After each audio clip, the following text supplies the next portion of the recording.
So what's up mga keepers, yan. Pakain muna tayo ng Spirulina tablet. Meron itong improves collaboration, boosts immunity, promotes growth, rich in vitamins and minerals, improve digestion. Yan, mga nakakapag-enhance ng kulay. Kapag alam nyo mahina yung kulay ng isda nyo or mga malulungsi, yan, mga gaya nyan, no? PKBM natin, medyo mahina yung kulay, kailangan nyo mag-spirulina kasi yan, ito yung nagpapaganda ng kulay, ang spirulina. Nagpapakain ako ng spirulina sa isang week is isa lang.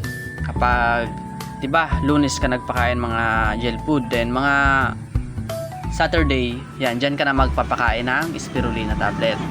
Yung magtatanong kung natutunaw ba yan, bossing, kada yan pinapapak nila hanggang tumatagal dyan sa tubig, lumalambot yung tablet.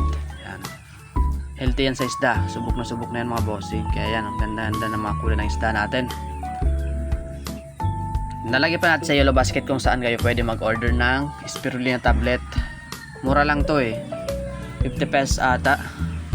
Yan, madami na. Ganito na kadami, pakita natin yan, ganito na kadami yung spirulina. Dami na to, 50 pieces na ata to Ayan, lagay natin yan sa yellow basket kung saan kayo pwede mag-order ng spirulina.